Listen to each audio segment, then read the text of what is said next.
Welcome to the Ocean Cruises podcast hosted by Auntie H. This week we are speaking to Dylan Magaster, founder of the Tiny Homes YouTube channel Florb and Dylan Magaster Sailing. Dylan started traveling the world as soon as he possibly could. He took off to South America to start exploring and searching for alternative means to earn a living. He started his adventures by traveling the world in a van and video documenting the experiences of people who self-built tiny houses, which became the popular YouTube channel Florb. Ready for the next stage of his journey, Dylan decided the best means for him to see as much as possible was to travel by sailboat. So he bought a 1979 Morgan 382 in Spain after completing a one-week sailing course. He now has traveled over 6,000 nautical miles through the Mediterranean and currently cruising the Greek islands. You can learn more and follow Dylan's journey on his YouTube sailing channel, Dylan Magaster Sailing. Follow us on YouTube, Facebook, Instagram, and download the audio on Apple Podcasts and Spotify.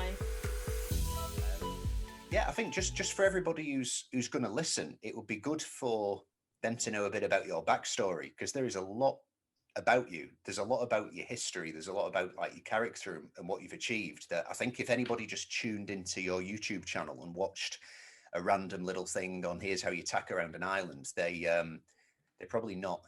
They're missing out on quite a big story. So do you want to take it away and just like do the Dylan introduction? Yeah, so like my name's Dylan Magaster, and I've been living on my sailboat now for over 3 years. I moved in on May 6th of 2018 is when I bought my boat and moved onto it. Started in Barcelona, Spain. Before moving on to the sailboat, I took a 5-day sailing course in Panama City, Florida at Reef Runner Sailing. And that got me ASA 101, 103, 104. And previous to that, I had like 1 day of sailing experience. So I figured it was probably better to have like some sort of training before buying a boat. So I did a 5-day course and then moved to Barcelona and bought the boat. And then what was it? 4 days after I bought the boat, we sailed to Mallorca. So straight into a 100-mile sail. And and from there it's been intense, like lots of ups and downs, lots of learning, lots of expensive lessons. I've sailed to 10 different countries so far in the last 3 years. The first year and a half, I was traveling pretty fast, except for when I got stuck in Croatia for 4 months, because I ended up needing to replace the engine on the boat. That sucked. And that was in the middle of the winter too. Long story, but so then I was moving pretty fast for, like I said, the first year and a half. And then I felt like it was like a 2-year learning curve before I really started to figure out how to live this lifestyle in a way that's enjoyable and just like more suits my personality. Because when you're moving so fast, it's super tiring, first of all. And you can blast through a country in like 2-3 weeks, and then you leave and you're like, oh, I basically just sailed the whole time. Like I didn't see I don't know anything about that country. Maybe stop at a few islands, but now I travel much slower. And like I said, it probably took me two years to really get it sorted, especially since I was still learning how to sail. And owning a boat, living on a boat, and being skipper is a whole separate thing from setting sails that has its own learning curve as well. So that was all just like intense. And then when the first wave hit, I was in Tunisia. And so like my first winter, I was in Croatia, and I got stuck in Croatia for like 4 months on land with no engine in the boat. And then the second winter was Tunisia. So I made it to Tunisia, and that was the first wave. And so then I ended up being in Tunisia for like 6 months. And then I left there in June of 2020. 2020. Yeah, and then sailed to Malta, then went to Greece, and then Greece had a second lockdown. So this past winter, I was stuck in Greece in one harbor. So every winter, it's like, I've always intended to keep sailing through the winter, and then it's like, oh, I guess I'm not going anywhere. I'll chill for like 5 months. So yeah, I was stuck in one port for a good amount of time this past winter in Greece. You probably did all this for personal freedom as well, I suppose. Yeah. And the whole world is shifted into not. Exactly.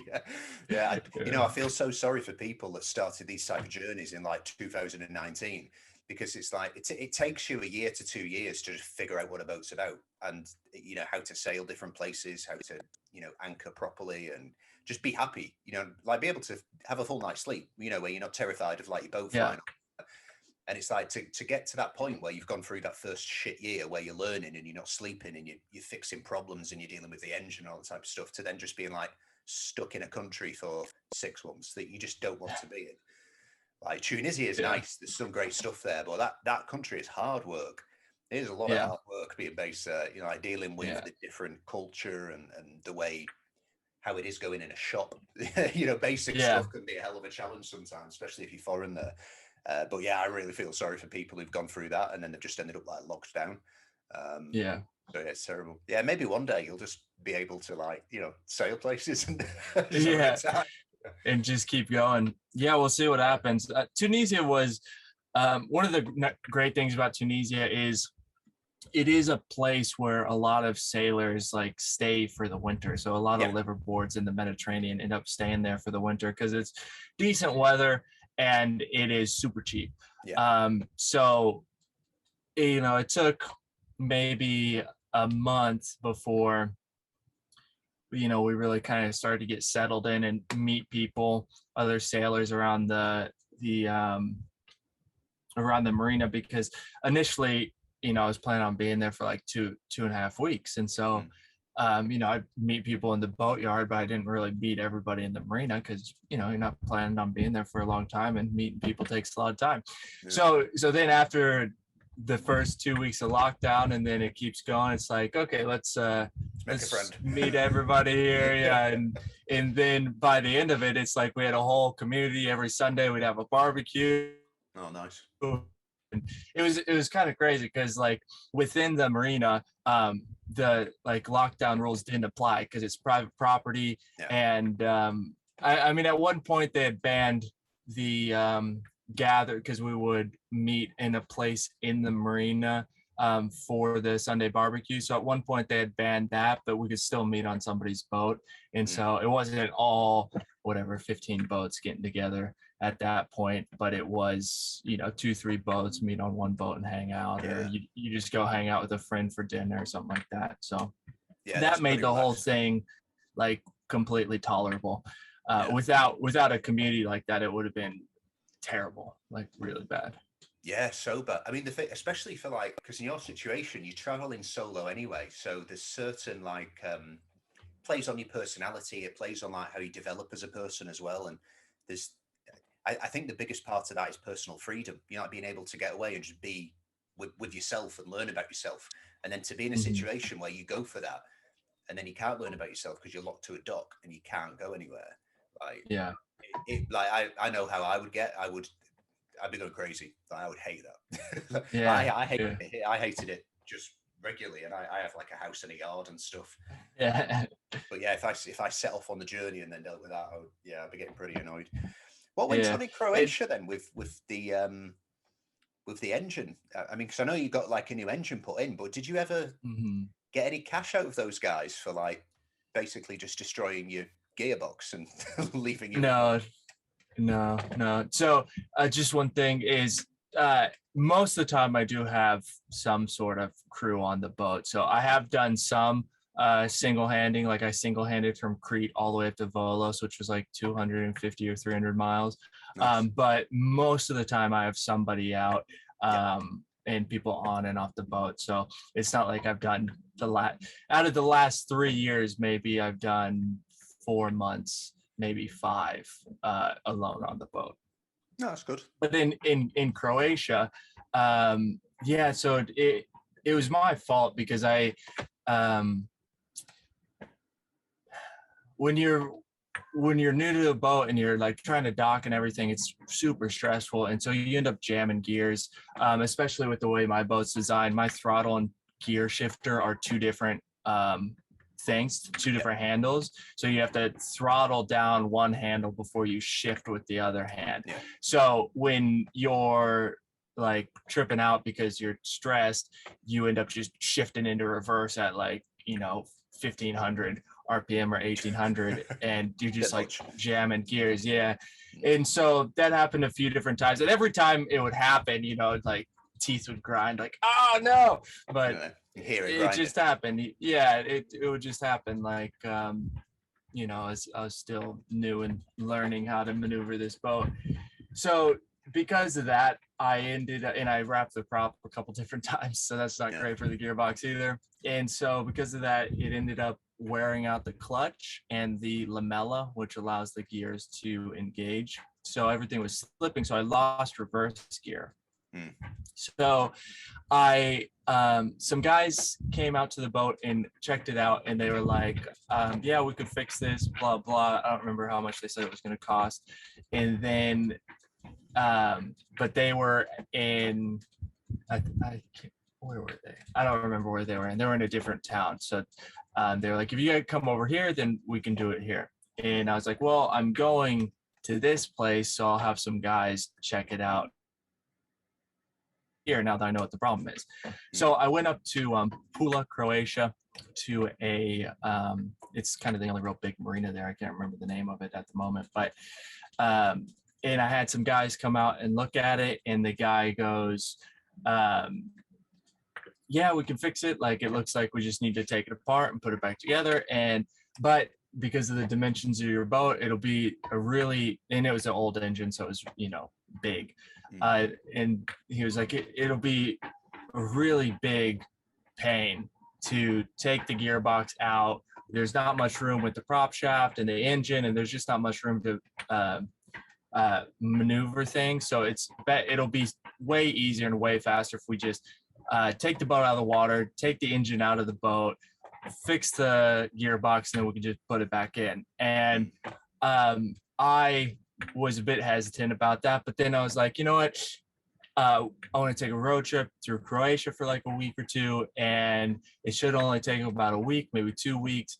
And so this seems like a decent deal. Like, put the boat on land. We won't have to worry about it being in the water with the weather, and it'll be safe. The marina's got security and all that kind of stuff. So I'm kind of hesitant. And then they come out with like a boat to kind of tow the boat, and they're at the boat like the next morning or 2 mornings later. And I'm still kind of like, I don't know if I want to do this or not. Like, it seems like maybe I should get a third opinion or something like that. But they're there and they're like, we're ready to go. Let's go. The crane is all ready. And so, when you've got pressure like that, it's really hard to, people have changed their schedule, and it's hard to tell somebody like, no, I don't want to do this right now, even though I should have. That's what I should have done, but I didn't.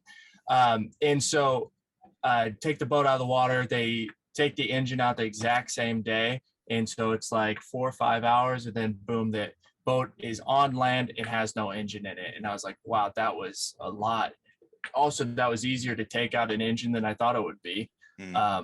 Still a lot of work, but easier than I thought it would be. So as they were taking it out, and also the guys that were doing it, I wasn't getting like great vibes from them, but it's hard to tell sometimes with Eastern Europeans. Different languages, but also like specifically the Eastern Europeans, because they're very like straight faced, and it's just a whole type of different way of interacting with somebody. And so I was like, this is a reputable marina, allegedly, and these guys work for the marina, and allegedly they're like, they bring the gear, or they they come back to me and they say, listen, we've been looking and the engine is very old and we can't find any parts for it. And it was a Yanmar, and I assume it was made in 1979 because that's when this boat was made. But it was a Yanmar, so it's an old Yanmar. But I mean, Yanmars, Myanmar, they're everywhere. There's parts everywhere. Yeah. So I was like, you guys can't find any parts for the gearbox. They're like, no. I was like, that's really strange. So it's really bullshit. Yeah.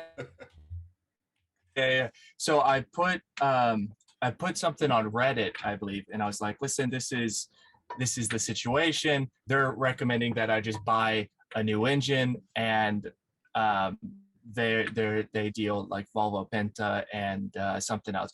2 engines that, decent engine or whatever, but I didn't want a Volvo Penta. Like, if I'm gonna get a new engine, I better get the one I want, which is a Beta Marine, but they didn't have Beta Marine.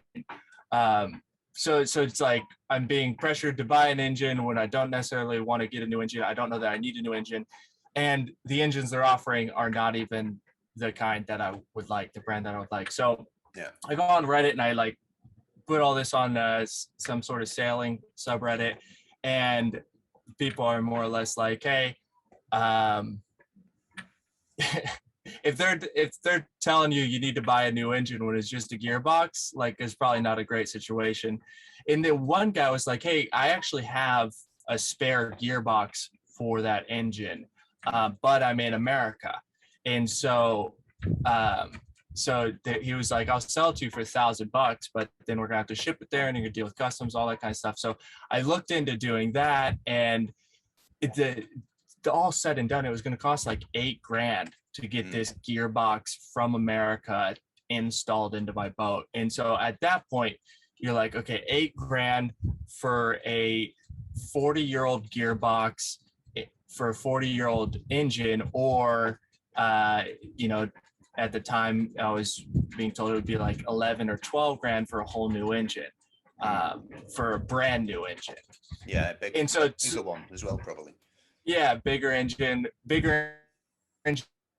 and horsepower, but size and weight. And so at that point, it's like, that's a hard decision. You're like, okay, $4,000 is a lot of money, but we're talking about 40 years difference in engine. Yeah. So I was struggling with that, trying to figure that out. And then at one point I looked about switching the boat, converting it to electric, and then stopped that. So finally I found a dealer in a different part of the country that could get me a Beta Marine engine. And at the time, at some point in that, I was like, hey guys, can I get the gearbox back? I would like to, take a look at it. And they literally just brought back a cardboard box with all the gears in it. I was like, I have no idea how to put this together. I don't know what pieces. I've never opened up a gearbox before. So just the more that was happening, I was like, I'm not sure these are great guys. So I finally got some other guy at the marina to help me with some boat work, and he was like, yeah, those guys are not great. Like he was very explicit about those guys not being good guys. But also you got competitors in the they're all competing for business. So anyway, what happened was the guys that took the engine out, I was like, listen, I'm going to buy this engine. It'll get here at this time, and then I just need your guys' help putting it back in the boat. And they would obviously get a commission from Yanmar or Volvo Penta if I bought an engine through them. I wasn't going to do that. So they were like, okay, fine, we'll help you put it in. And then when it came time that the engine was going to arrive, they were like, hey, we're out for holiday until January, so we can't help you. And I was like, are you serious? Like, you guys took the engine out of my boat, and now you won't help me put this one in. Like, and you gave me a destroyed gearbox back as well. Yeah. And so finally I got another guy who charged me like an arm and a leg to help install this gearbox because of the time of the year it was. And then finally, got it back in the water. And then I couldn't even sell the engine to anybody. It was just like people were like, this guy is in a position where he has no leverage. He's got no bargaining power. So so then they took advantage of that. So anyway, I'm happy with the engine. It's a Beta Marine's 38 horsepower, and it's been very reliable and very strong. And it's 62 or 64 kilograms lighter than the last engine, so that's a lot of weight. And it's more fuel efficient. It's way quieter and much less vibration, which that's huge. Like if you end up in some situation where you need a motor for like 6 hours, that's a big thing. And then also it's way easier to work on since there's so much more space in the engine room now. If I have to do maintenance on it, I have room to work around and actually work on it in a semi-comfortable way. You know, it's a sailboat, so it's not super comfortable to work on it. But so that's like the story. It was not ideal, but I am happy with the new engine. And at this point, it's like, what are you going to do about it? It's a learning lesson. Did the engine necessarily need to be replaced? No. Did it still work? Yes. Could it have been fixed? Yeah. But then it was going to be so expensive that it gets to the point of like, it gets, becomes a really tough decision. Yeah.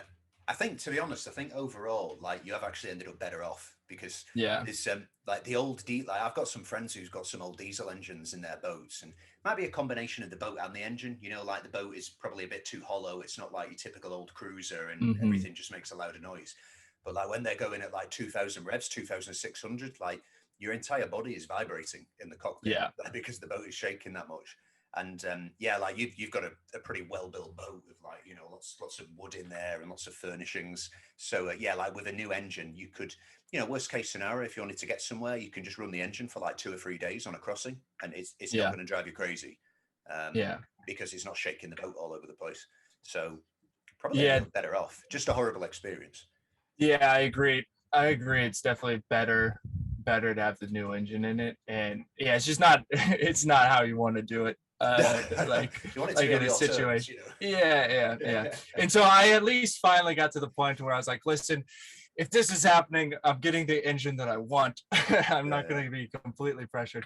But the last engine, the Yanmar that I had when we were under power, if you were like laying in the cockpit, and if you're laying in the cockpit and your head rested against the fiberglass, it would like rattle your teeth. You couldn't rest your head against the fiberglass.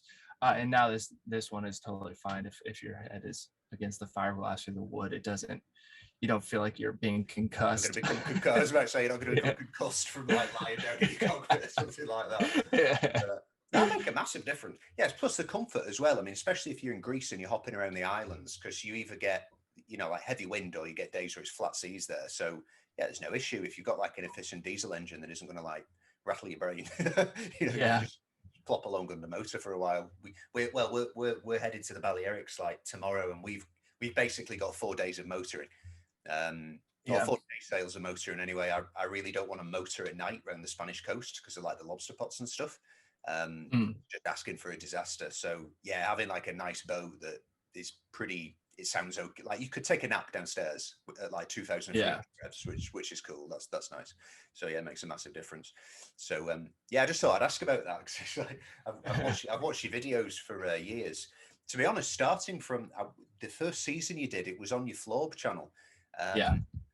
So this tied in with like when me and my wife were doing like a lot of renovation work on like a couple of different properties that we have. And I love like the Japanese style of architecture, which is just like, let's get everyone's life into a cupboard and put them in the cupboard too, like super tiny living.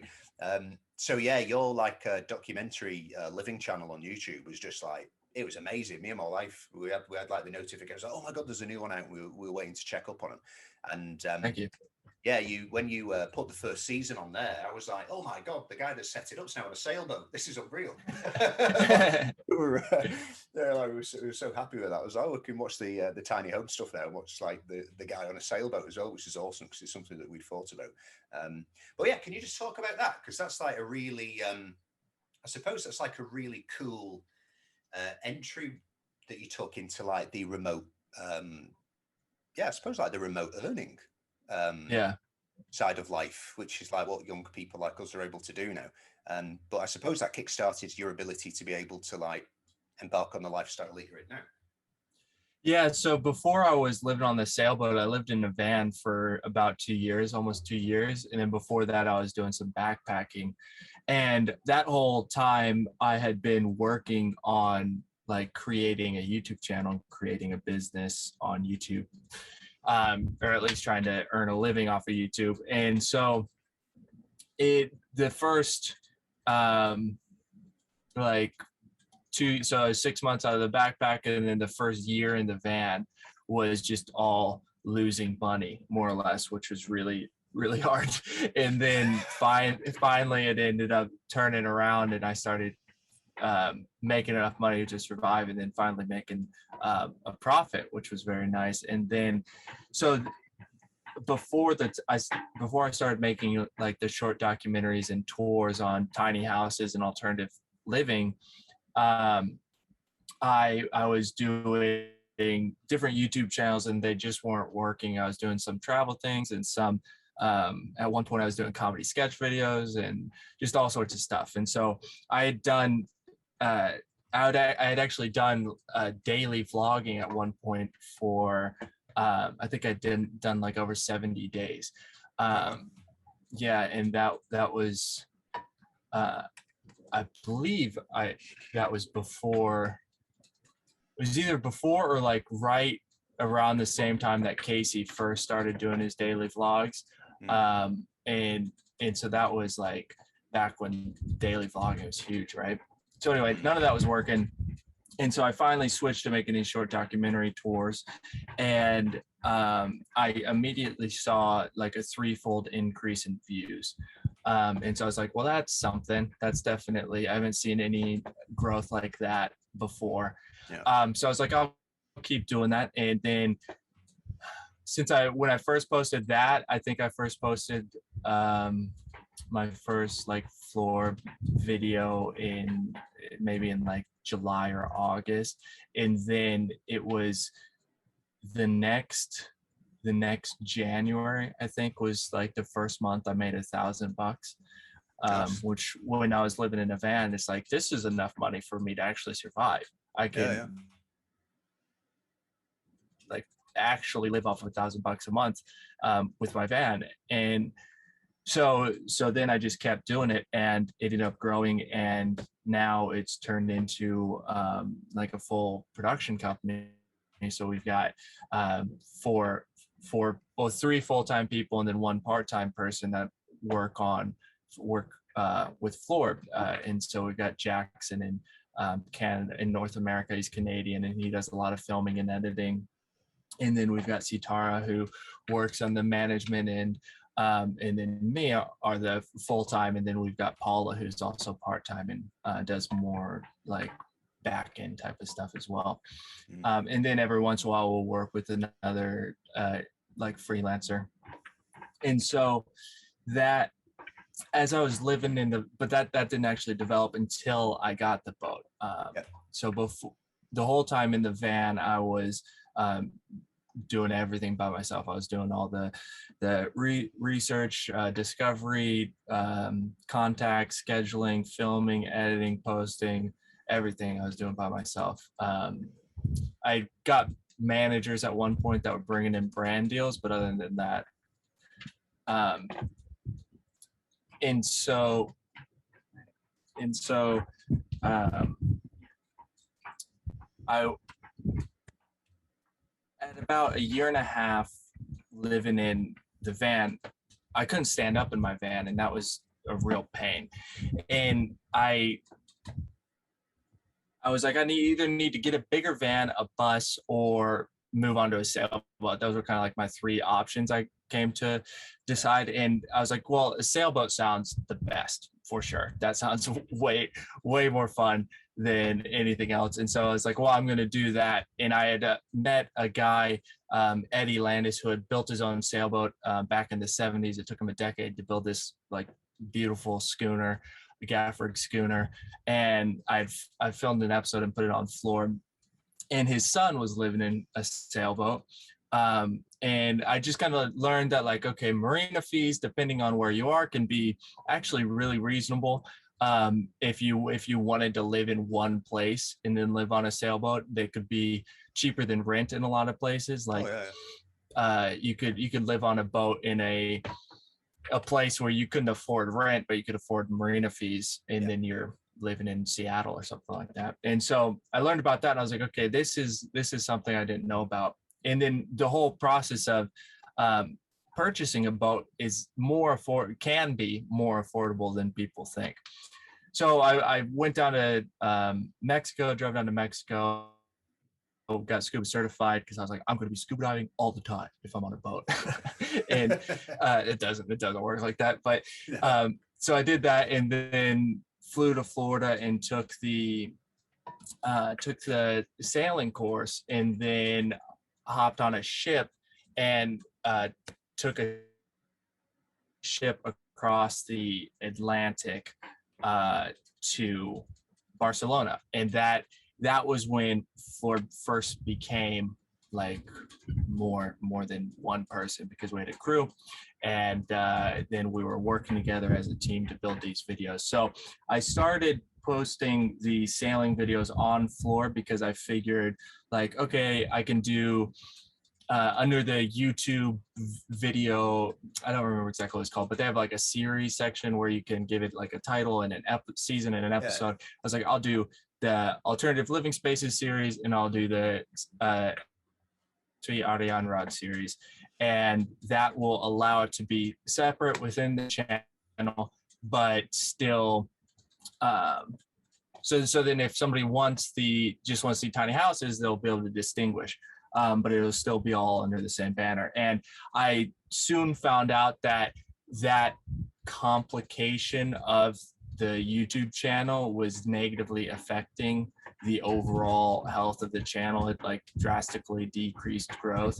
And so I eventually said, okay, enough with that. Well, I eventually stopped making sailing videos for like 6 to 8 months because it was just like way too much that I was trying to do. And then when I finally started posting again, which was at the beginning of the pandemic, was when I finally had time to sit down and do all the editing.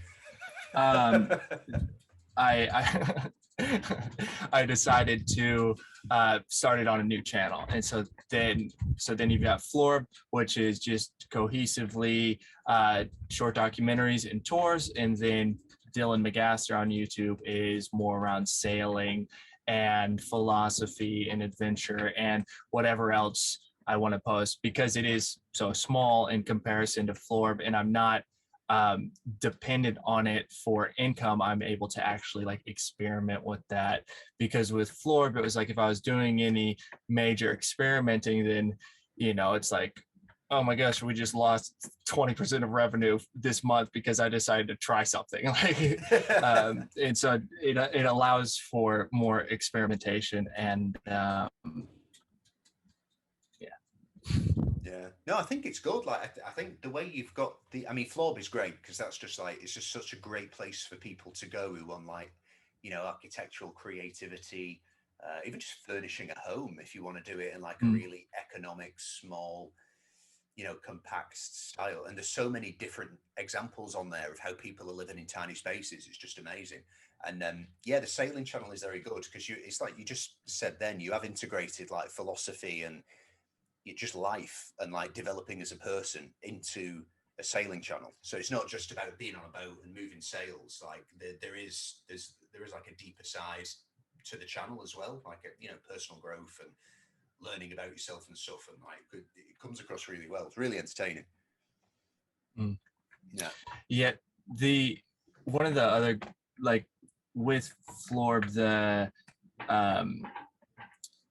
like one of the goals was to create a resource in which people would be able to figure out whatever their budget is, whatever their desire is, whether it's travel or minimalism or homesteading, that they would have some sort of research source that would provide them with that information for moving into that lifestyle. And so in the beginning, one of the things that Florb was really doing differently than some of the other channels in the same niche was we were really covering the backstory of how people got into their living space, or however they got to where they are now.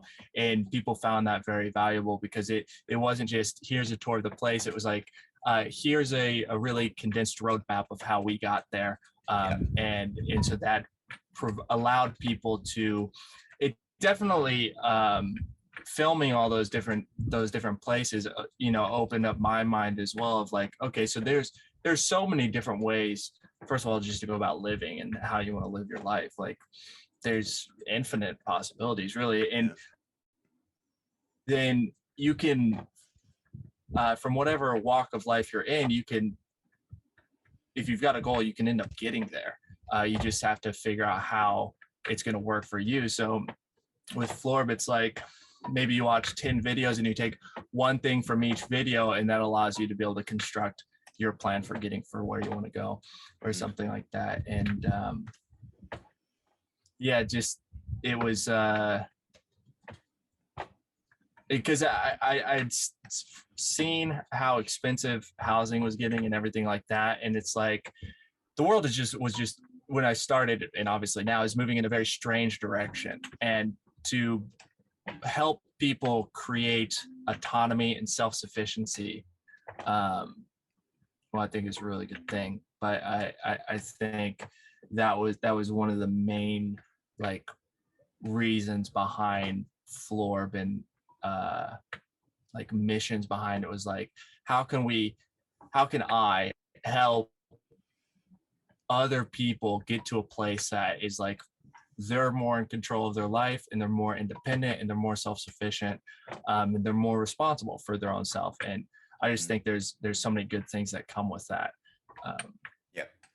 And so it just took a while to build. But just being able to like steer your own ship in a way. But now, I mean, I do often like fear for the planet, not from like a climate change perspective. I don't think we're going to blow up anytime soon. I think we need to stop like putting plastic in the water. That's pretty bad. I think we need to like burn less stuff as well in general. But I'm not one of these people that thinks the world's going to like blow up in 5 years, as some do. But just in general, I'm not that comfortable with the way things are going now. I see like the human civilization kind of moving backwards, especially with pop culture and society and stuff. And especially like the COVID stuff, like, it's really highlighted to me and my wife, like, how little control you have, because we've got friends from every walk of life, like people who own a vegetable shop, guy who sells fruit, a guy who owns a hotel, guy who, has 20 Rolls Royces, a satellite, that type of stuff. And everybody got shafted one way or another. Everybody lost out because, like, some politicians decided on some crazy shit that they thought would be a good idea that maybe it wasn't.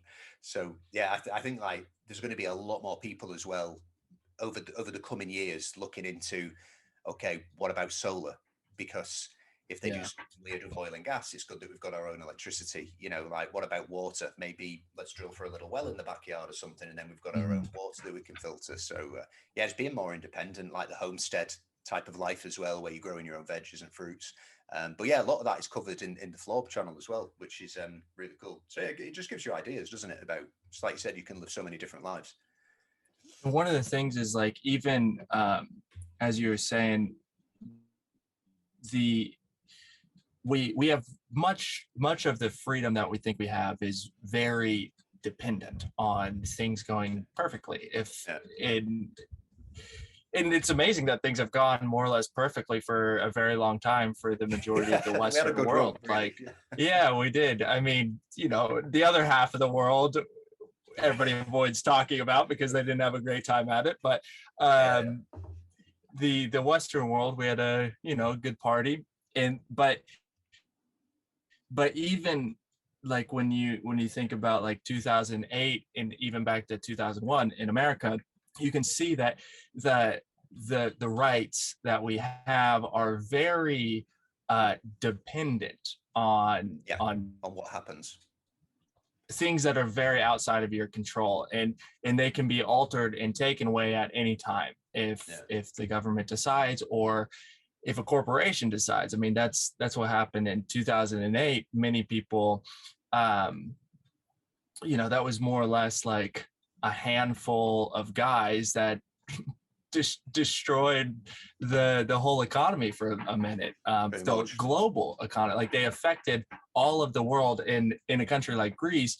I mean, it like decimated this country, and obviously everybody that was affected by that had their own role to play in it as well. If if they took out a loan that they shouldn't have taken out or whatever. But the thing is that there's things outside of your control that can really just wallop you, and I mean that's obvious with the last 2 years, and so with that, in the concept of stoicism, like really focusing on taking control of what you can actually control and not worrying about the other things. It's really difficult with the way the news and social media works, but if you can take control of an aspect of your life, whether that's you figure out how to not be dependent on a company or something like that for your money, or whether it's you're not dependent on the grocery stores for your food, or you're not dependent on the city for your water or your electricity, anything like that, just your basic needs. If you're able to become independent, you're one step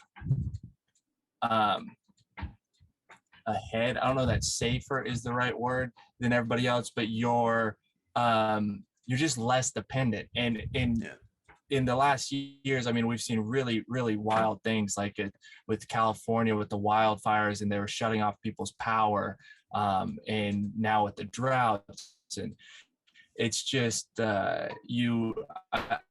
I think it's just very important to be as self-sufficient as possible, or at least if you can't do it, maybe your community can do it as a whole. But global trade is amazing, but it is very fragile, clearly. Yeah, it's dependent on so many things as well. Like there's been a number of things in Europe over like the last 10 years, like in the States, obviously like 9/11, that changed a lot in terms of the legal system, like people's liberties when it comes to like privacy on the internet, privacy over the phone, and all that type of stuff. And like in Europe, we had the situation with like Syria and Iraq with ISIS, and that was causing like massive problems for Europe as well, and that changed a lot of things from like immigration point of view, which is a big deal for a country. So yeah, it's good just to have a little plan B. It's like, if I don't like what all these people are doing, I could just like go off and I'm fine. I don't need to worry about it. But that's the nice part about living on a boat. But yeah, it's very a shame that over like the last 2 years, it's like the last remaining opportunity for freedom, which is like just go and live in a commune in a mountain, or just go and live on a boat on an ocean. Like they even took that away from people, like they were even able to stop people from doing that, which is like pretty crazy. When I was I told you about Eddie. So Eddie Landon that built his own sailboat. He's up in Washington, and he's a great guy. He's in his 70s and is in excellent shape. Like when I met him and filmed him, I think it was 74, and he went on his schooner. He's got like 3 foresails, and they're all Hanks, and so they're on the bowsprit, and so he would go up to the bowsprit, grab the forestay, swing around the bowsprit, both feet in the air, land on the bowsprit, and keep going. And he's 74, right? Like he still does that. And there's not a single winch. I saw him do it. There's not a single winch on the boat, so he does everything by hand, manages all the lines by hand. But I remember talking to him because before he built his own house and everything like that. But before he did that, he had lived and traveled the country in like an old mail truck or an old milk truck, something like that. And he had his wife and his kid in the van, and they were traveling around America. And I was asking him like, wow, what was that like in the 60s and in the 70s? And he was like, dude, it was awesome. Like you could do whatever you wanted. It was just total freedom. There's like no rules, man. It was amazing. And I was like, oh, wow, that'd be so cool. And so the more I talked to him, he was like, the only place left that you have some resemblance of that type of freedom is on the water. And I was like, okay. So That's like what planted the seed. It was like, okay, so you live on boats. It's not near as expensive as a lot of people think, and that is the the last vestibule. I don't know if that's the right word. Freedom. Yeah, it's funny you said that. It's like when you often have like stupid conversations with your partner. You drink too much or whatever. You're going a bit crazy. And like whenever we have a conversation, which is like, if you could go back in time and just have like a wild week somewhere, where would it be? I always say like 1950s or 1960s America, because it was like the dawn of culture in a way, like the culture that we have now. Massive like Ford, Coca-Cola, advertising, Wall Street, drive-in milkshake places. Drive-through milkshake places, McDonald's. It was the birth of all that. And obviously it was like pretty. There was some, bad things about that period as well. Still, it wasn't sorted quite then. But yeah, it just seems like a pretty awesome time. It's like, if you could do like Route 66, when will you do it? Like obviously the 1960s. Now it kind of sucks. Unless you did it with like Johnny Depp in Theory and Loathing in Las Vegas. Quite cool. If we could do it that era, that would be all right. Probably wouldn't be too healthy, but that's quite fun as well. So just getting up to the point where you decided to go backpacking and like start start your YouTube career in a way. What did you do up to that point? Did you come straight out of education, or did you work a few jobs? How did life go? Yeah, so I've worked a lot of different jobs, but like now in the past 5 years, I've more or less done the same thing, which is YouTube. I've had a few odd jobs here and there that I've picked up, but for the most part, it's been YouTube. But in my teens and early 20s, I had like a lot of jobs. I remember talking to people in my early 20s, and I'd be like, yeah, one time I was working as this and this and that. And they're like, how many jobs have you had? I was like, I don't know, I guess a lot. But I'd do something, in Olathe, it was just, if there's a job for 2 weeks, and yeah, sure, I'll do that. I'll help remove cubicles from an office and get paid. I got paid. That was like one of the best paying gigs I had. I was getting paid like $50 an hour to remove cubicles. And I was like 18. I was like, this is awesome. So I did that, and then my father is a carpenter, so I worked for him for a while. Did roofing, did home remodeling, did I built decks, done concrete work, done all that kind of stuff. Mowed lawns, did door-to-door sales. So throughout high school, I did all sorts of different things, and then once I left high school, I started going to community college because I realized how insane this student debt crisis in America is. Like the system is a mess. It needs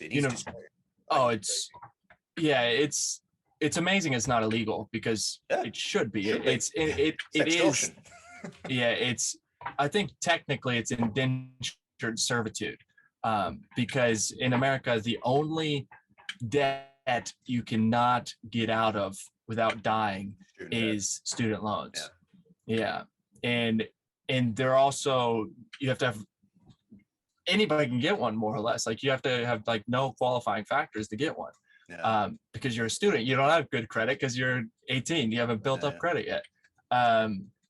So I realized that and how expensive it was. So I started going to community college, and I was doing culinary in high school. My high school had a really excellent culinary program where 3 hours a day I would cook. We did national competitions and all sorts of stuff. It was excellent. And so I really like cooking. So I went to community college, and the community college in Olathe, Kansas, to Johnson County Community College, has a really, like, for as far as community colleges go, it's probably the best culinary program in the country. Obviously, you've got like professional culinary schools, but those are even more expensive than university. But for a community college, it's like known as definitely top 5 in the country. So I started doing that, and it was an apprenticeship program. So I would work like 40 hours a week and go to school for 20 hours a week. And it was insane. So I was working at a country club, and it just got to the point where I was like, I like cooking, but I don't like working in the commercial kitchen. So I decided to drop that. And yeah, it's stressful, and it's not a job where people are generally happy. Like chefs are not known to be the happiest people on the planet. Right, it's not a pleasant place. Well, maybe just when he's around, but otherwise it doesn't look that great. Yeah, it's a very stressful environment, and anger and yelling is the norm. And so I was like, I'm just not interested in doing this like for my whole life. Yeah, I will end up being a terrible person, and I'll hate cooking by the end of it. So so in the country club was also using the fact that it was an apprenticeship to pay me like really, I was getting paid like $8.50 an hour to work 40 hours a week as a like professional line cook in a country club. So anyway, I left that and I started working on YouTube channels while I was still in the country club, but I left the culinary program in the community college, and I started taking like 1 or 2 classes a semester, just more or less just to make my mother happy. Like, look, I'm still in school. And I took a class on like filmmaking and stuff like that. And I very quickly realized I was learning way more on YouTube than this class. Like I'm paying $3,000 a semester for this class, and I'm learning like everything is I learned in like a week on YouTube. It's insane. So I eventually dropped out of community college entirely and decided to just pursue a career on YouTube. And I told my mother, I was like, listen, if I'm not making enough money to support myself by the time I'm 25, I'll go back to school. I had no intention of going back to school, but I also knew that I had 5 years to figure it out. I'm pretty sure I could figure out how to make a living in 5 years. So dropped out and just was working for my father doing construction stuff, and then started taking road trips around America, then eventually moved to New York City I lived there for like 3 months, ran out of money, moved back to Kansas City, worked for my father for a winter, and then I was getting like very depressed. And so I flew to South America at like $1,000. But I had been working on my credit and travel hacking and everything. So I was able to fly to South America for $17. So I flew down there and started backpacking through South America and did that for about 3 months and was making, vlogs and travel videos while I was down there. And then eventually went back to New York City, ran out of money again. And I went to New York City because there's supposed to be this great opportunity, and it just evaporated, right? It was probably a bad decision to buy the plane ticket based on this like very it wasn't like somebody offered me a job. It was just like, there might be this thing that might happen. And I was like, I'm coming,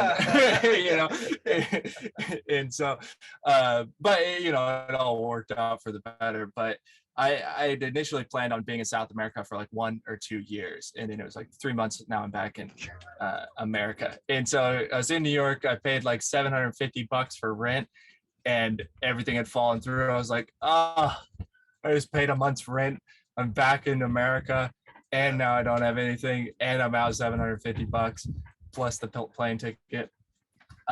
And so anyway, I ended up started working on a fishing boat for a couple of weeks, and then made enough money to more or less buy my van. I think I borrowed like $2,000 from my mother, maybe a bit more than that. And then like as soon as I started making money, I was like, I'm paying her back as fast as I possibly can. And so, yeah, I bought the van for $2,000 and then started converting it. And I just put everything on credit cards, knowing and understanding how to use credit cards, because I had already been using credit cards for a long time. I use them to travel hack, and I understand how to get the benefits, and I understand the interest rates and everything like that. And so I understood the interest rates on credit cards are insane, but I consciously walked into debt on credit cards to continue pursuing. I looked at it as my business loan, and so yeah, then I just kept doing it, and like I said, that's when I switched to making the short documentary tours. Oh god. Do you have a system in America where like one credit card company will buy your credit card debt from another company and like give you 6 months interest free or something like that? Yeah, you can do that. Same as UK. Yeah, those are always you really need to read the fine print, because a lot of times it's like, okay, they'll take your credit, they'll give you 6 months interest free,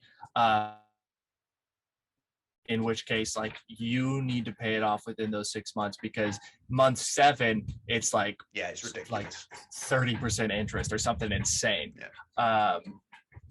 Because I think normal credit card interest is something like 20% or 18%. I don't remember, it's 23% maybe. But yeah, they jack it up on you, so it can work, but you need to really know what you're doing. Yeah, because I've got friends that like run businesses just basically in constant credit card debt, and they just go through credit cards like every 6 months. So they make sure that they transfer the debt like before the 6 months is up, but they'll just like, okay, 10 grand, buy a couple of cars to fix them up, buy a caravan, fix it up. Just as the 6 month mark is coming, they'll just flip that debt to a different credit card company, and they'll just keep on doing it. So you're basically borrowing money. Well, I had a friend who completely refurbed houses with credit card debt, and he never paid for anything. He just made loads of money because every 6 months. Wow. Yeah, I mean, providing he sold the house within 6 months, which he always did, because like housing markets are good, they're really good. So he'd just like do a house up on a credit card, like put like 20 grand into it, sell the house before 6 months. So he's just done the entire refurb for free. And he just pays the credit card off when he sold the house, and he basically just refurbed the house, and it's not costing him anything. never invested a penny into it. Other than like, very nice. There's so many different ways to go about doing it. That's impressive. Yeah. Like if you understand the systems, especially credit cards and banks, like if you understand how it is they make money, because they've got a whole system, obviously, because they make a lot of money. So if you understand they've got a system and they rig it in their favor, but they reel you in, right? They reel you in with all these benefits. And then if you're responsible and you understand the risk of and what they're offering you, and you know that you can like make it happen, like you said, pay it off in 6 months and not pay any interest, then you can take advantage of that. And it's a great deal. Like, honestly, they can be really great deals, but if you mess up, I mean, they really charge you for it. And that's where I just don't think there's proper, I mean, now there is online, but there's no education in school about credit cards. Yeah, I know now we've got one in the UK, might have it in the States, called like, I think it's moneysupermarket.com or moneysupermarket.co.uk. But yeah, you can go on there, you can type in, I need a credit card, and it'll basically tell you which ones are going to rob you and which ones are like, okay, this is probably safe if you can pay off this much in this however many months or whatever. But it's good. It's good to know the tricks. I always used NerdWallet. That was my my go-to. Yeah, they have like all the credit cards listed and the benefits and the minimum spends and the sign-up bonuses and all that kind of stuff. Yeah. Which ones you can churn and which ones you can't. And most of them you can't churn. Yeah, it's pretty, like we're in Spain now, and it's pretty regulated over here. Like the financial system is probably, I don't know, like 10 or 15 years behind, like in terms of online banking facilities. Like you still have to go in the bank to sign papers and stuff, whereas in the UK now, like banks are actually just closing their branches. I mean, a lot of people don't like that, especially older people, because they don't really want to like have to log in and download apps and scan stuff and all that type of thing. But yeah, it's way easier. Mm-hmm. And the facilities are becoming cheaper as well. And it's like I said, if you understand the system, you can rig it a little bit. And it'd be great for like doing stuff on boats, like buying boats and flipping them and basically not having to pay for them. It'd be really good. Yeah. So in terms of like you taking on this lifestyle, obviously you've had a similar type of lifestyle for quite a while, because you've traveled, and even in between jobs and career changes, you've backpacked like South America, like you said. When did you first think of doing it on a sailboat, Or when did that thought first come into your head? So not like immediately after meeting Eddie, but that's definitely what got the wheels turning, because like I said, that's when I learned, because I thought, just like most people think, that sailboats are insanely expensive and only the rich, super rich can have them. But like talking to Eddie, and then I saw that movie 180 Degrees South at some point, and there's just a few different things. And like I said, one of the main things was I couldn't stand up in my van, and so I was getting really tired of living. It was just getting rough. Yeah, in the van, and so, and also I was kind of ready to leave America for a while. I didn't expect to leave for 3 years, but so far for 3 years, but and with all that kind of stuff, I was like, I could do a boat, or I could do a bus, and I could convert that, or a van, and I could convert that and build that out, and it'd be very comfortable. But in a sense, I'd already done that with the van, right? Like it's just a bit bigger. But the boat was like the most challenging thing that I could think of that I thought I could actually manage. Yeah. There was many different times where in the process of like moving towards this lifestyle, I was like, I don't know if I can do this. Like, first of all, I don't know if I can pull it off, because me landing this boat was very, you could just say lucky, because I ended up getting it off of Reddit, and that's another story as well. But then also the dangers and the responsibilities and everything like that, I just didn't know if I could actually do it. So I had a few different, like, not full on panic attacks, but like on my way down through Mexico, where I was like, what am I doing? Like, I don't know if I could make this happen. This is really scary. But yeah, I think it was just a combination initially of like talking to Eddie, and then wanting something different. And then I remember like spending time thinking, like, I can't think of anything bigger. Like my imagination stopped there. I couldn't think of anything more grand, like harder, more of a challenge to do and accomplish that I actually thought I could do. I thought it would be very, very hard, but I thought I can actually do this. But I couldn't think anything beyond that. And so I was like, well, then that's what I got to do. Yeah, I mean, well, it's like, what else could you do? I mean, just live in a tent forever on a mountain, like, yeah, kind of challenging, but it doesn't really get you anywhere. Yeah, probably the most challenging thing somebody could do. Yeah, and I'd been listening to a lot of Jordan Peterson at the time, and his whole thing is pick the hardest thing. Yeah, personal responsibility, but then pick the hardest thing you can imagine and try it. Like, go for it. Like, do it, focus on it, and go for it. Set a super high goal and see if you can get it. And I've realized throughout the years that imagination and goal setting is a muscle. Like, obviously, the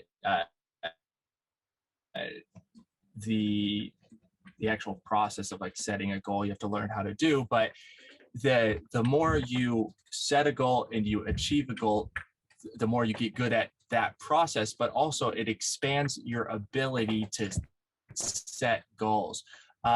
Like, now I can imagine things and that I literally wasn't capable of imagining beforehand.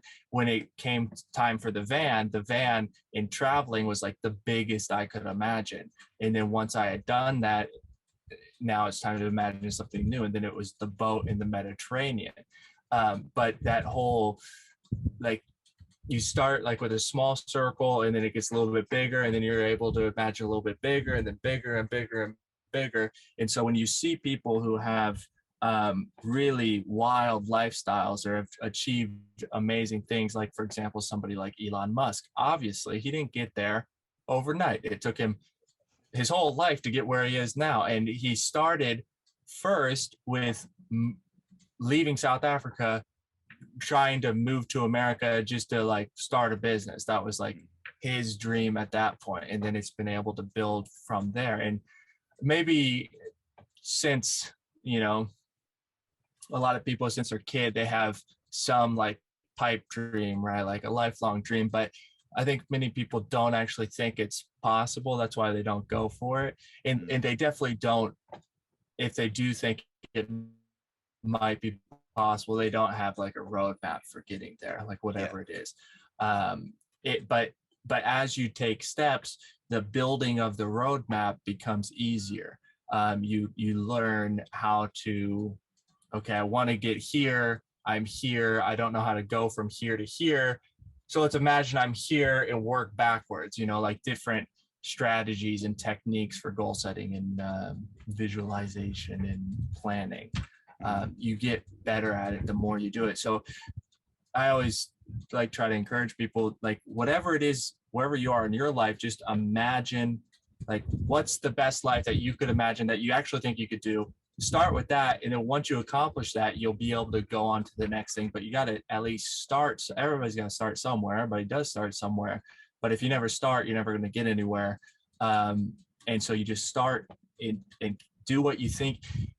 And maybe it's not even the hardest thing you think you could do, but it's something you know you could do. Okay, start with that, get that done, and now do something a little bit more difficult, and then a little bit more difficult, and take those gradual steps to whatever it is you want to do, whether that's starting a business, living on a boat, living in a van, traveling the world, starting a homestead, buying a piece of property, whatever it is.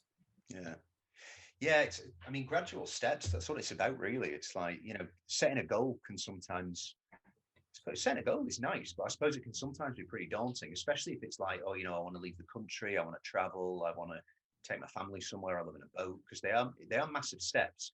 And I have to remember, like, the vast majority, like 99% of people do just stay in their town or their city. They have great lives, but they don't do anything what you would consider big in a way. They don't make any massive moves with their life. They do play it quite safe, which is actually nice.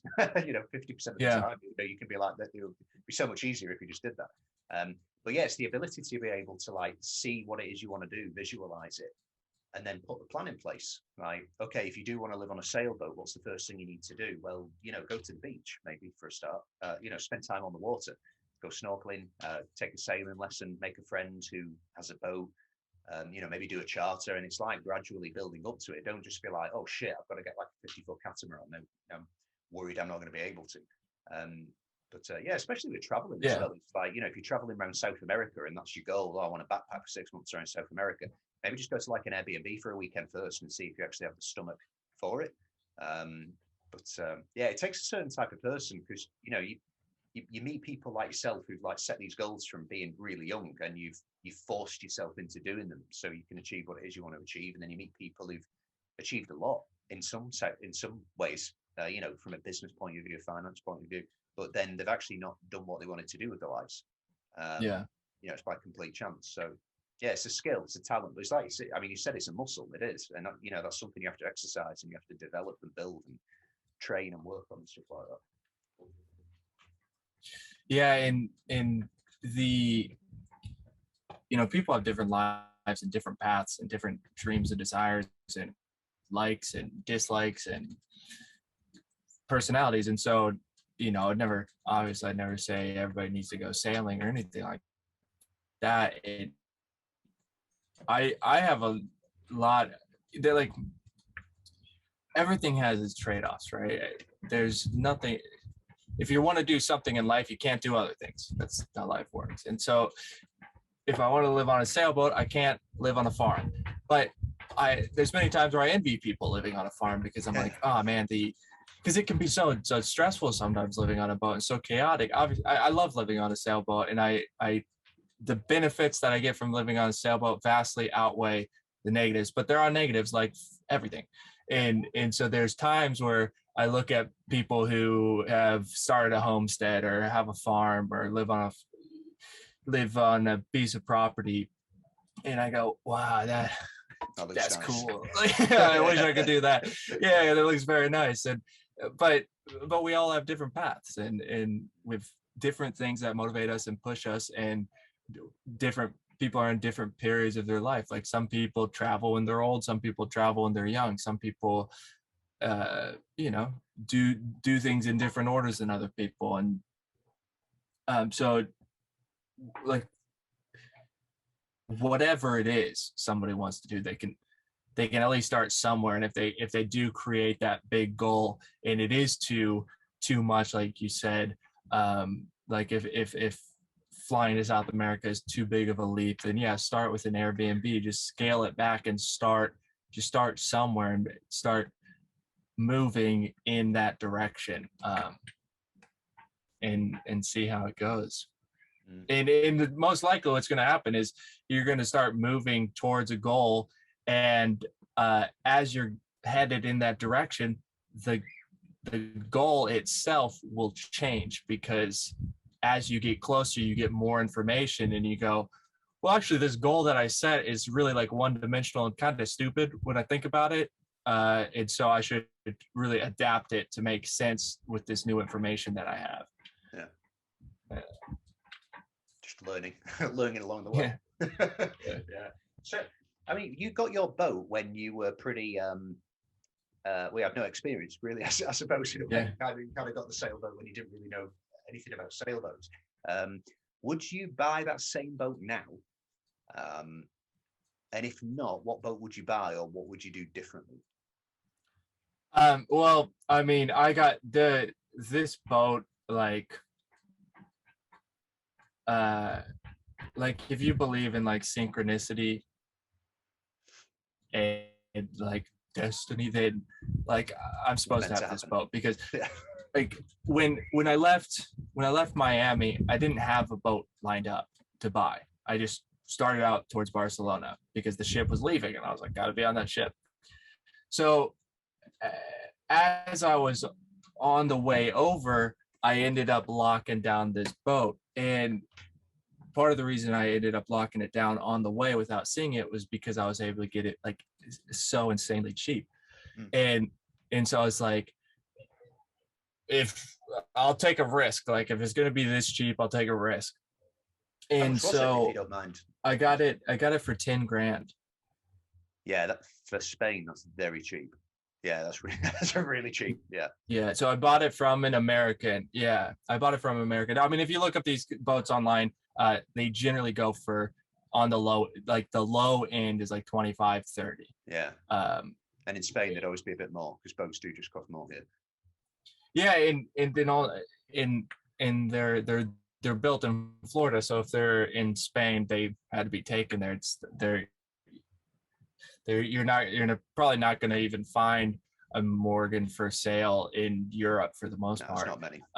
Just because they were built in Florida. I mean, they're great boats. This boat has sailed around the world once already, and it's sailed across the Atlantic both ways. But so when I arrived in Barcelona, I got off the cruise ship, went to a Starbucks, waited for like 2-3 hours, and then moved onto this boat the same day. So this boat just happened to be like, but before I, when I decided, okay, I'm going to move to the Mediterranean, I put a post on Reddit. I was like, I want to move to the Mediterranean, blah, blah. Like, how do I make this legal? Do I need licenses? Like, how do you buy a boat? Do you need to insure it? Like, I didn't know anything about it. And so I just went to Reddit, because Reddit is awesome. And so people were like, one guy was like, yeah, you definitely can't do all that by June or by April. And then another guy was like, it's not that hard. I did it in the Caribbean, blah, blah. Oh, and by the way, I'm actually selling a boat, and it's in Barcelona. And wow. And so I was talking to him for a while, but like in the very beginning, he was like he was like, I'll sell to you for 30 grand. And I was like, okay, well, it's January. I'm not going to be there till April. I'm not buying a boat for 30 grand. I've never seen, just not happening. And then like a month or two later, so I just stopped talking. And like a month or two later, he emails me again. He's like, hey man, what do you think about like 15 grand? And I was like, oh yeah, we'll talk. Like, that sounds Just interesting. dropped off. Yeah. Like, that's slightly concerning, but also interesting. Was it overpriced? Maybe. Yeah. So I just kept that in the back of my mind, but I was looking at boats in Croatia, in Greece, and in Spain. And so it just so happened that as I was coming over, I was like, how about 10? And it's like, all right, let's do it. And I was like, okay, 10 grand is a lot of money, but for a sailboat that's like you can actually live in, he's like the guy was like, listen, I'm in the marina with you. This is what we'll do. You can move onto the boat and we'll sail down to Mallorca together. We'll hang out for like a week while you get to know the boat and blah, blah. And so like the things he was offering, I was like, I think I can trust this guy. I don't think he's like, that'd be a weird thing to say somebody like totally shit boat and then be like, let's go sailing together. You know, because he had just moved on to a cat. And he had been living on this boat for 5 years, and then he had bought a catamaran. Right. So he moved on to a cat, and that's why he was selling it. So he was just like trying to get rid of it, and wanted to, like, he liked that I was actually going to be sailing it and really use the boat, and not just, you know, buy it and sailed on weekends or something like that. And so it worked out. But yeah, I mean, the ship, which I bought the tickets for, I don't know, like before, I don't remember when I bought the tickets. I bought the tickets, I think, before I made the post on Reddit, from Miami to Barcelona. I was like, one-way ship, let's do it. And then it's like, wow, the place that I'm going, this stranger on the internet has a boat. And then I was able, like I said, to move on the same day the ship arrived. Yeah. So like all those things considered, and like I said, the issues with the engine, I could have avoided all of them had I known what I was doing. So the boat really wasn't like damn good spec for what I was paying for it. I mean, I put a ton of work into this boat, and it looks way, way better than it did when I bought it. But like with all that considered, it's like, you know, would I have bought a different boat? I don't even know what other boat I would have bought. Like everything lined up so perfect. Yeah. This one was given to me. Like the universe was like, here you go. This is what you get to deal with. And so, I mean, no, I don't think I would do it differently. The first year and a half, 2 years was really hard. The first 6 months was like insanely stressful. But it's worked out. And like I said, it was all synchronicity. So when life is providing you with synchronicities, it's pretty strange to reject them and try something else. It's like just kind of, you know, there's signs that come together, and you know, there's like trust in the process and things happening that kind of need to happen, or don't need to happen, but can happen. But yeah, I mean, I've thought about other boats, like Mcgasters are great boats. The 45 and 50, the 55 is an absolutely gorgeous boat. But it is, yeah, the Mcgaster 55, but it is so expensive. Yeah. What is it, the outbound 42?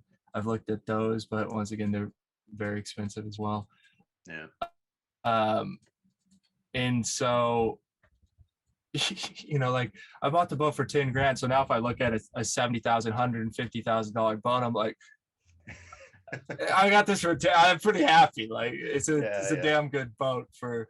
It's hard to justify that much extra money for a little bit more space. Yeah. But I mean, if you compare it to a house, it's like if you got like a really decent house in the suburbs for like 100 grand, and somebody was just like, look at this for 2 million, you'd be like, well, yeah, of course it's better. It's a £2 million house. I live in a 100 house, you know what I mean? But am I going to go to a £2 million house? Probably not. So like, you know, the ML 56 or whatever, I can just sit there, you know? Yeah. Not getting my money.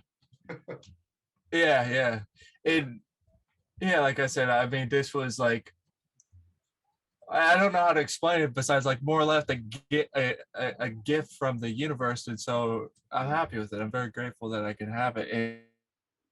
And like, who knows, maybe if I would have bought a more expensive boat in the beginning, it would have been less stressful. But I just look at it as expensive lessons. And I didn't pay, like I said, I didn't take on the student loan, and I didn't pay for university. So this is like the university of life. I'll take these fees and experiences over the load of student debt that I could have incurred. You know, Tim Ferriss, I don't know if you're familiar with Tim Ferriss, but he talks about like creating a real world MBA. So instead of going to university and getting a master's in business or whatever, do it in the real world. So what's that mean? Like, okay, how much is it going to cost if you went to school? Let's say you're going to go to Harvard, if you're, you know, have the ability to do that. Okay, let's say it's going to cost $250,000 to get this MBA. Okay, well, it would take me 4 years. So let's just expect to spend that much money. But we're just going to try to do it without an MBA. We're going to try to start a business without an MBA. So if it ends up that after 4 years, I'm minus $250,000, okay, that was the school.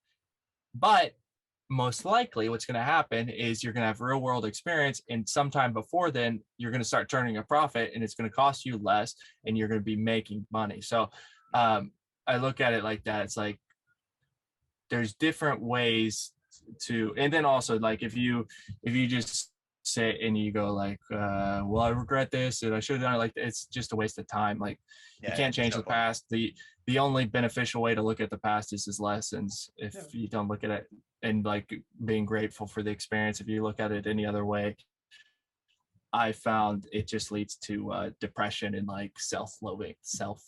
So yeah, I just look at it as lessons, and I'm very grateful for the life that I have and have been able to experience. I can't imagine another life that I would rather live. Yeah, that's good. Yeah, it's really good. And I mean, to be able to like get to that point where you can realize that at a young age, like when you're in your early 30s, that's it's amazing. I mean, people only reach that type of harmony once they've retired and they've dealt with the kids and the grandkids and they've already finished the job and stuff. So no, I mean, it's a really interesting journey that you've taken, and I mean, I think inadvertently as well, by like not plunging yourself into debt in school, going traveling, learning about new cultures, you've really set yourself like decades in advance of, you know, your peers or other people around you at the time, probably. And yeah, you end up becoming like a much more wiser, more patient, more noble type of person at the end of it. Thank you. Yeah, I've one of the things that I've learned too is like the whole, I remember growing up and I'd always hear people like, enjoy the process. It's not about the destination, it's about the journey, right? It's about the process. And I never, for a very long time, I didn't really understand what that meant, because I was very like goal oriented. I was like, I need to get this done, and then getting there was just like suffering, you know.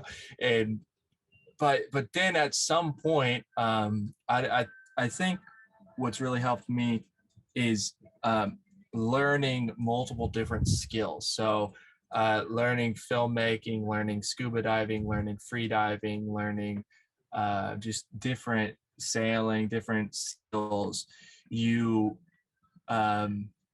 know, Miyamoto Musashi said, if you know the way broadly, then you'll see it in all things. So if you understand the way, the process of learning and achieving things, pursuing goals and achieving goals, then you understand the world is built out of systems, and those, if you participate in a system, it'll take you to a place. So if you participate in a bad system, it takes you to a bad place. If you participate in a good system, it takes you to a good place. So once you understand the system of learning and goal setting, and you've done it a few different times and it's been successful, you know the system works. So now the next goal that you set, or the next thing you pick up to learn, you're like, all right, I understand the system. I know when I'm trying to learn this thing, like flying FPV drones, that was one of the more recent things I learned. it's really hard in the beginning, and I sucked. Like, but I go into it and I go, I'm supposed to suck. Like, I'm not supposed to be good right now. This is the beginning. I'm supposed to suck. That's how it works. I'm beginning. And then you get the benefits of like seeing the improvement, but you just trust the process, and you see that you can just get a broader view of the system and the process, and you can actually enjoy it because you know it will lead you where you're wanting to go, because you can just actually trust the process. Yeah. And so that was something for me. It took me, I needed to learn things, different skills, and go through that process multiple different times, and then spend time thinking or reflecting before I was able to get to the point of like understanding that. And I'm not perfect. I have my bad days and gripe about things like everybody does, but what I've found, like with my own life, is my life is a process like everything else. Like sometimes I look at old men and I'm, maybe for a minute I get jealous of them, because it's like, wow, they've lived a full life and they're old, and old guys are just great. But then I go, I'm not an old man. Like, there's no reason I should like be jealous of that or like want to be there, because I'm not there yet. Like, I'll get there eventually, and then that'll be that part of my life. But right now I'm in this part of my life, so it would be a shame to be so focused on the next part of my life that I don't get to experience and enjoy the part that I'm in now, which I have done in the past, where I'm like so focused on the future that I either like space out or blank out in the present, or I'm like stressed out or, anxious, or like gotta go. It's just about, you trust the process and let it happen. Yeah, I think you just got to slow down. There's a lot of stuff that you can't control. And one of the worst things that people can do is get upset about something that they've got no control over, because that's just anxiety and stress and anxiousness that you literally don't need, and it's a complete waste of time. Just slow down and enjoy it, because it's like, I was having a conversation with my wife the other night, because we were talking about like raising kids and stuff. We have a kid, and we were talking about what's a coincidence, and what's the meaning of life and all this type of stuff. And I was like, life is just a collection of memories, because at the end of the day, all you have, you don't leave an imprint physically anywhere. You can have kids and you can build a house or whatever, but it's what you remember. And it's a collection of those memories that you made. So you need to slow down and appreciate them. If you're constantly worrying about what you need to do, or can I achieve this goal, or whatever it is, whatever your big plan is, you're not focusing on the journey there. And that's I think that's probably why the saying is so well known. It's the what is it? It's the journey. It's not the destination. Is that it? Something like that, isn't it? Something philosophical. Yeah. So you just got to slow down and enjoy it. When I was like in the first year or so of the boat, when it was like really, really stressful, there were multiple different times when I would think back to when I was living in my van, and I was like, oh, there's simple days when it was just me and my van, and I'd go film, and then I'd sit in a coffee shop and I'd edit, and be in Washington, and weed's legal there, and I just drink coffee and edit and smoke a joint, and the day stress free. Good times. And I would look back on those, and there would always be, a nostalgia, but also, and it's not even that long ago, but there'd always be like a slight sense of loss, right? Because I can't go back to that now. That's done. Like, I mean, I could, but it would be pointless and it would be useless. And I'd be like, in my mind, I'd be like, what am I doing? I've moved beyond this in my process. It's not that I'm above it. It's just like, I've done that already. So now it's time to move on to the next thing. So like when I would think back on it, I would think back on it fondly, but also with a slight sense of loss of like, wow, that time of like really struggling to first start something, right?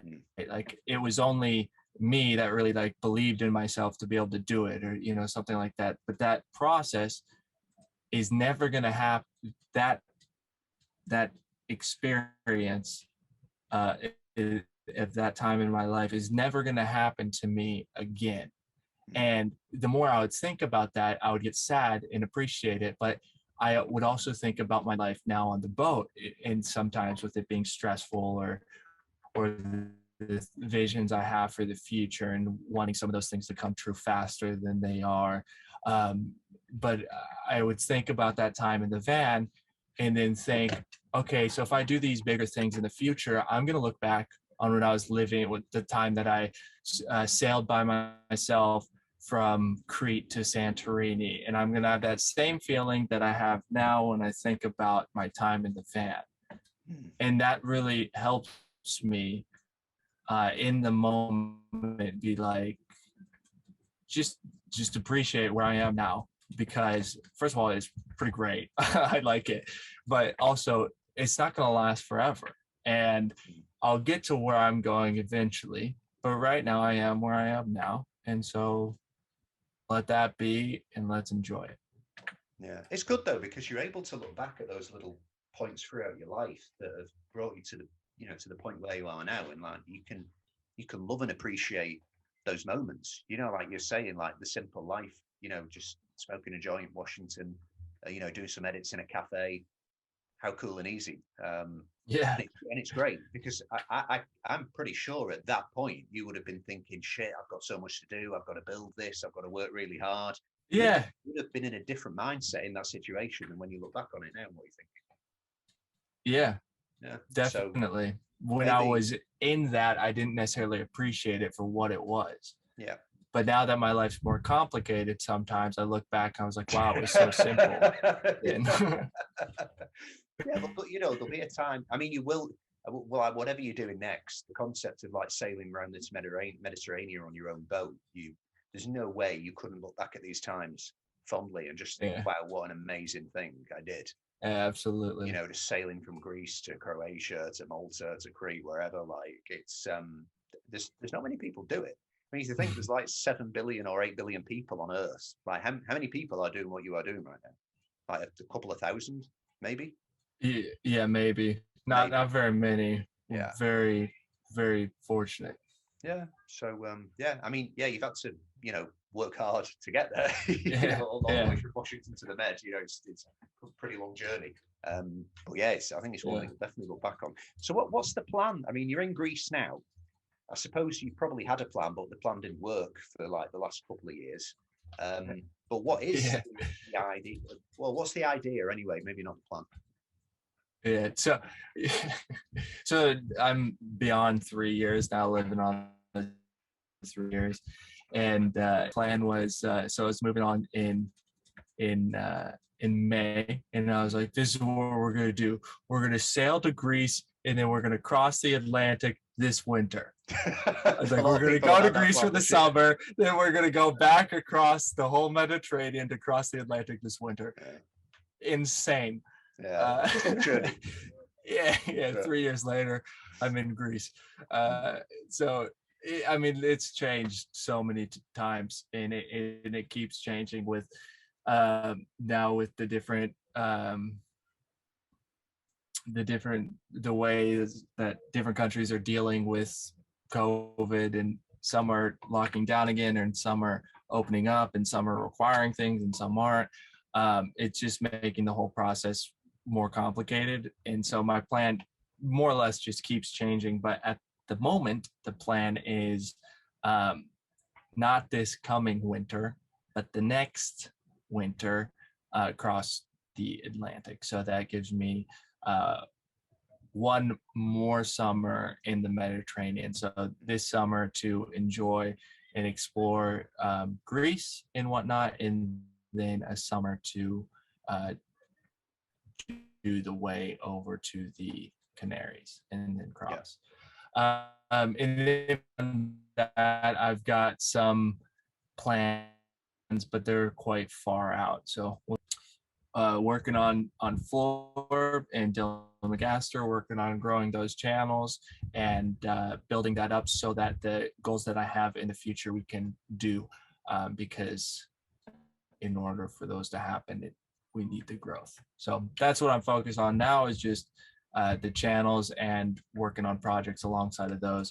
But like I said, my current plan is to cross. I'm still planning on crossing the Atlantic. Yeah. Do you think that'll be something that you do with a crew, or do you think you'd want to put a tick in the box of a solo across the Atlantic? Be a good one. We'll see how it goes. I've definitely considered it. We'll see what happens by the time I get over to that area, because by then I'll know much more. But I've definitely thought about like what that would be like, because I do enjoy the solo sailing, the single handing, and doing something like a solo ocean crossing would be epic. But we'll see what happens. I don't know. We'll see if I'm up for or not, or even if I want to do it, maybe I want to. We'll see what happens. I think it'd be cool to do it if you have. But I have considered it. A group of boats, like if you could buddy boat, maybe 5 or 6 of you. Yeah. I do want to do it on my own. I'm doing it at the end of the year with my friends. We've decided when we go over there, there's no way my wife will spend like 2.5 weeks on a boat. So she'll probably fly over there and I'll take it. And I'm like pretty determined. I do want to do that on my own with like the assistance of a radar and an AIS and a wind vane. So it's actually comfortable. But I think that's one. I think if you are a sailor and you're going to cross the Atlantic, if you can do it solo, I think no pressure, but I think maybe you could. Yeah. I met this guy named Danny who he's a French Canadian, and he's sailed solo across the Atlantic, I think both ways. Right. And so talking to him, he's like, yeah, it's easy, there's no problem. But I mean, we'll see, because I don't have radar. I mean, I have radar, but it doesn't work, and I don't know how to go about fixing it. But we'll see. Yeah, it'd be a good one to tick off the list. Well, listen, Dylan, thanks so much for your time. It's been really good talking to you, and like learning a bit more about your character and what got you where you are. It's a really interesting journey. And best of luck for the next couple of years in the Med. I'm sure you're gonna have a great time, and you'll do some good videos for it. Thank you. Yeah. Thanks for having me on. It's been a good time. Welcome. Perfect. Right.